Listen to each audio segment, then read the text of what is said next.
Hey YouTube, I'm back and I wanted to come and give you my review of last night's Monday Night Raw.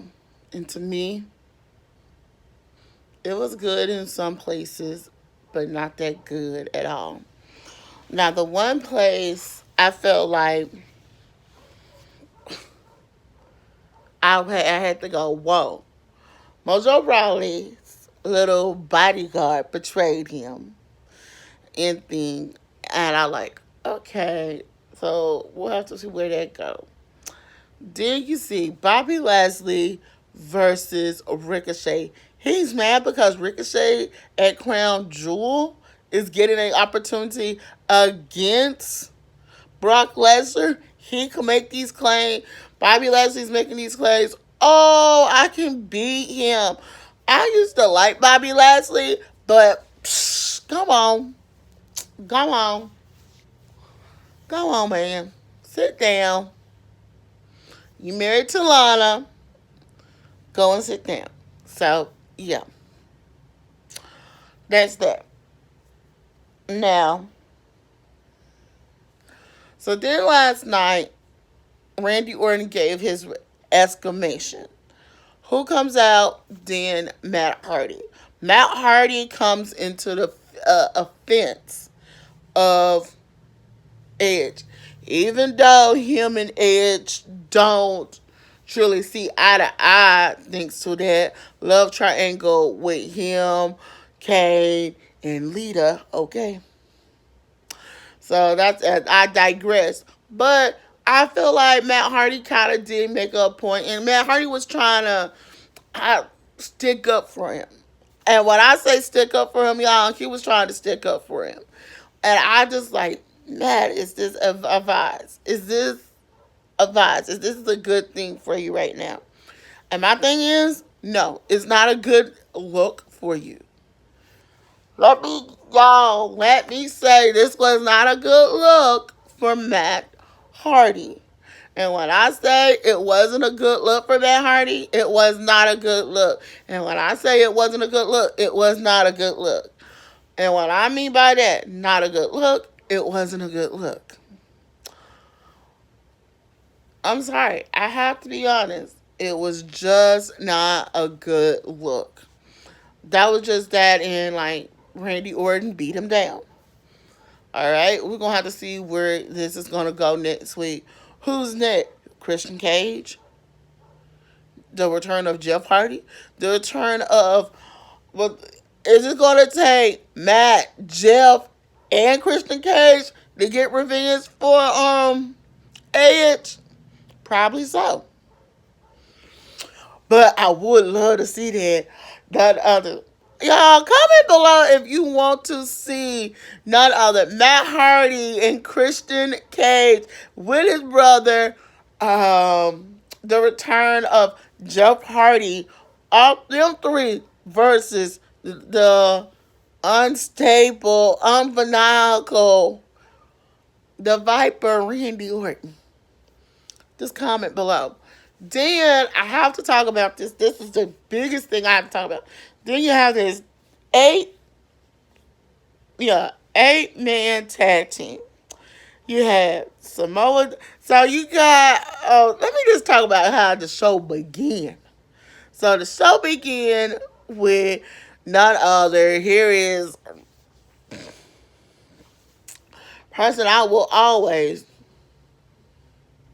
roll my eyes at when I see him, and that's gonna be Seth Rollins. At one point in time, I liked Seth Rollins. This Seth Rollins, I don't like. So I'm backing away for a while. This Seth Rollins, I do not like. He's talking about crap, everything. I'm on. Oh my god. Then you got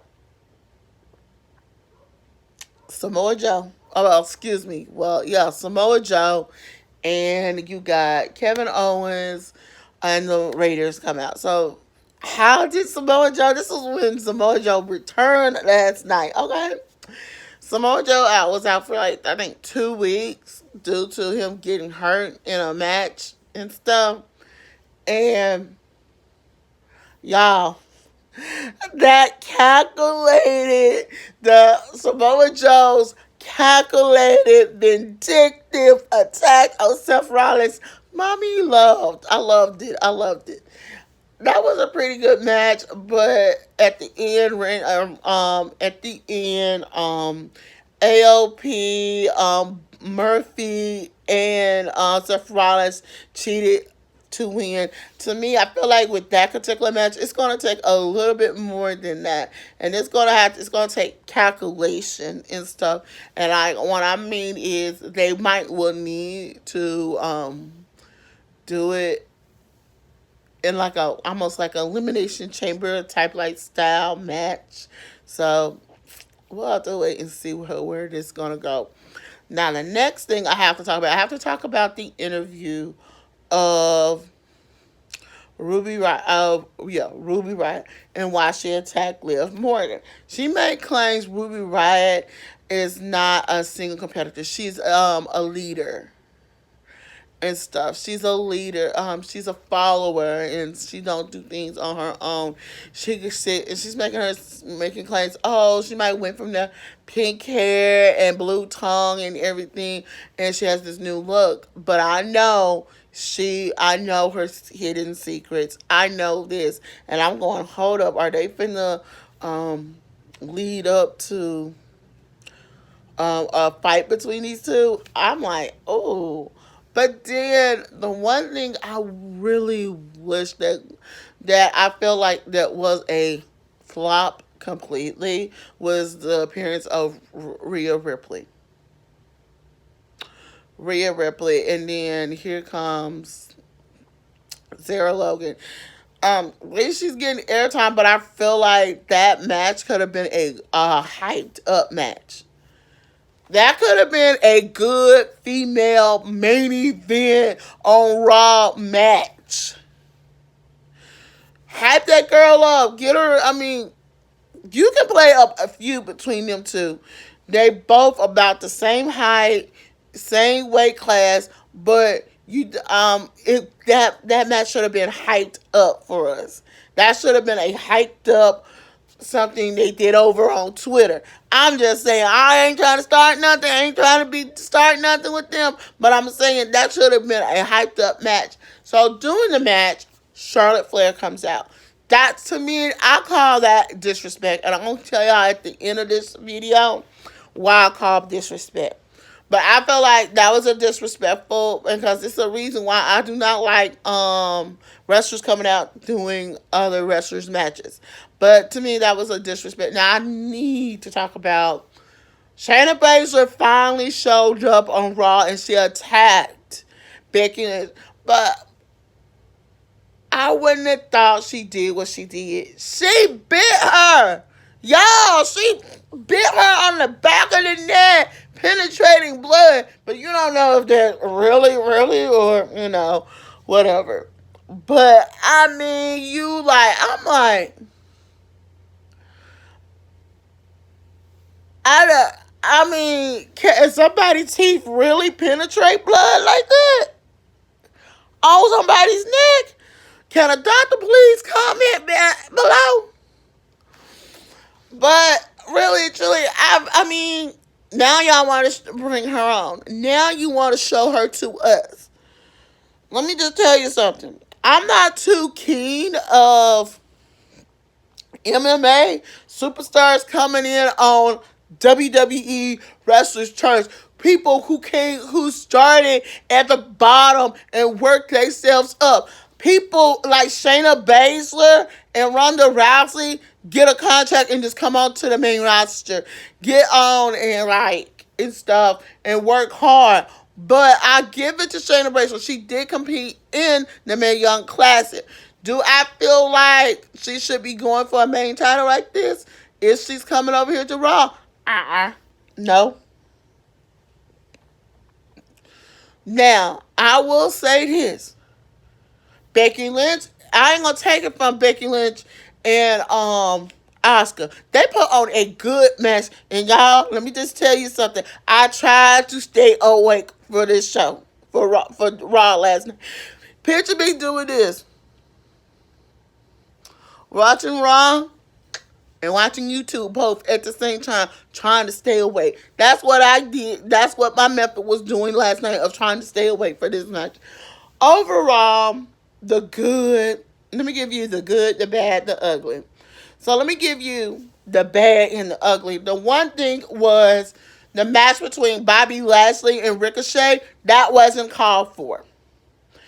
Bobby Lashley need to be going up against somebody else. Now, let me give you the downright disrespectful and ugly.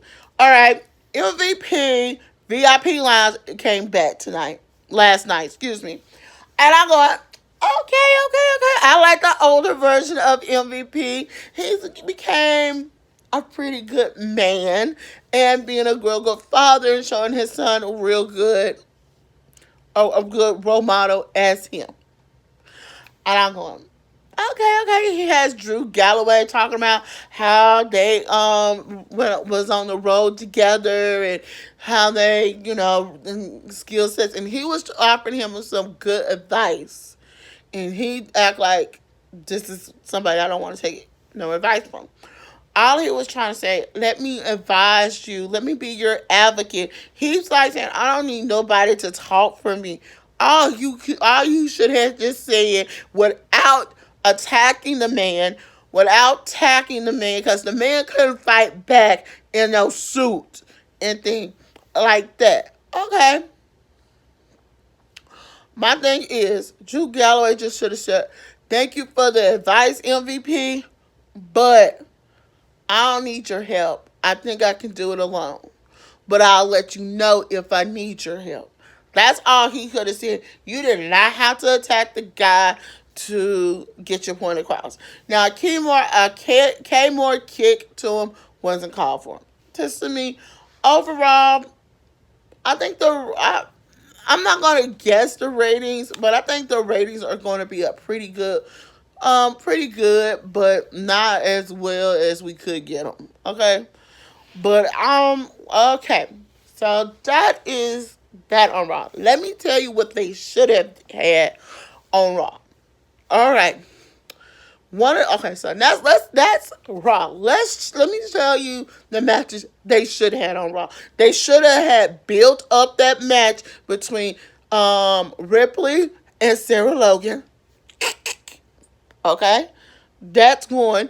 They should have finally had Charlotte Flair finally tell us who she wants to wrestle. That's number 2. Number 3, Bobby Lashley should have been wrestling somebody else aside of Ricochet, because there was other people in that match. Now, Cedric Alexander, we finally saw him last night, but that was a bury. That was a bury. That guy deserves much more than you think. And I'm telling y'all, I bet Vince McMahon them is burying him because his wife signed to who? AEW. I'm just saying. There's a lot of things they could have did last night, but they didn't do it. The piece between Matt Hardy and with Matt Hardy and Randy Orton. That would have been a good spot for Christian Cage to come out there to have Matt Hardy's back. That would have been a good dynamic to see. All right. We didn't see R-Truth last night, so I'm wondering what's going on with that, even though he was, I think, injured a couple weeks back, but we're going to have to see where they go. But y'all, let me hear from y'all. What do you think about last night, Monday Night Raw? And out of everything I have talked about, what should have really been showcased on Monday Night Raw? And the question of the day is, should Sarah Logan get a Liv Morgan chance as well? All right, until then, I'm Alicia. Don't forget to thumbs up this video, comment below, and subscribe to my channel. Bye.